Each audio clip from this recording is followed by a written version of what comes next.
ഒരു പ്ലാൻഡ് ആയിട്ട് എക്സസൈസ് ചെയ്യാൻ സമയമല്ല. ഇനി അഥവാ കുറച്ച് സമയമുള്ളൂ. ഇനി അഥവാ അത് ചെയ്താലും നമ്മളെ ഡേ ടു ഡേ ലൈഫിൽ നമ്മൾ എക്സസൈസിനെ ഇൻവോൾവ് ചെയ്യിപ്പിക്കണം. നോൺ എക്സസൈസ് ബേസ്ഡ് ആക്ടിവിറ്റി എന്ന് പറയാം, നീറ്റ്. ഈ നീറ്റ് ചെയ്യാൻ നമ്മൾ തയ്യാറാക്കുക. നീറ്റ് എക്സാം എന്ന് കേട്ടിട്ടുണ്ട്. ഇതുപോലെ നമ്മുടെ ദീർഘായുസിന് വേണ്ടിയിട്ടുള്ള നീറ്റ് എക്സാമാണത്. ഇപ്പോൾ ഉദാഹരണത്തിന് നിങ്ങൾക്കൊന്നിങ്ങനെ ഒരു മാളിലേക്ക് പോവുകയാണ്. നിങ്ങൾക്ക് അവിടെ എസ്കലേറ്റർ ഉണ്ടാവും. അതിന് പകരം സ്റ്റെപ്പ് കയറി പോകാനുള്ള അവസരം ഉണ്ടെങ്കിൽ ചൂസ് ദാറ്റ്. അത് നിങ്ങൾ ദീർഘായുസിലേക്ക് നയിക്കും. ഇപ്പോൾ നിങ്ങളുടെ വീട്ടിൽ കുറേ കുട്ടികൾ അവിടെ കളിച്ച് നടക്കുകയാണ്. അവരുടെ കൂടെ കളിക്കാൻ വേണ്ടിയിട്ട് ടൈം കണ്ടെത്ത്. നമ്മളൊക്കെ പോകുമ്പോൾ പലരും എന്നെ കളിയാക്കാറുണ്ട്, നിങ്ങൾ എന്തെങ്ങനെയൊക്കെ ചെയ്യും. നമ്മൾ അവരെ കൂടെ കളിക്കുക, അവരിലൊരാളായിട്ട് നമ്മൾ നിൽക്കുക.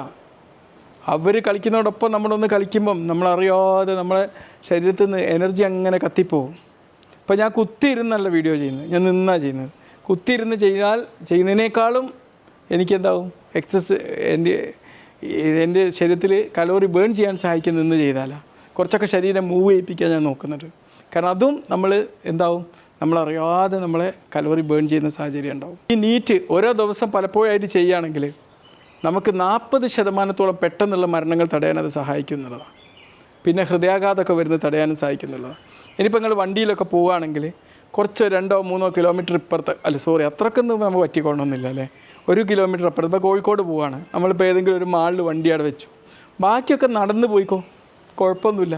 ഇപ്പോൾ രാവിലെ നിങ്ങൾക്ക് ആരാധനാലയത്തേക്ക് പോകണം, ബൈക്ക് എടുക്കണ്ട, നടന്നങ്ങോട്ട് പോയിക്കോ, നീറ്റ് കിട്ടി. ഓക്കെ. അപ്പോൾ ഈ നീറ്റ് നമ്മുടെ ലൈഫിൻ്റെ ഒരു നീറ്റ് സൊല്യൂഷനാക്കി നമ്മൾ കൊണ്ട് നടക്കുക. ഓക്കെ.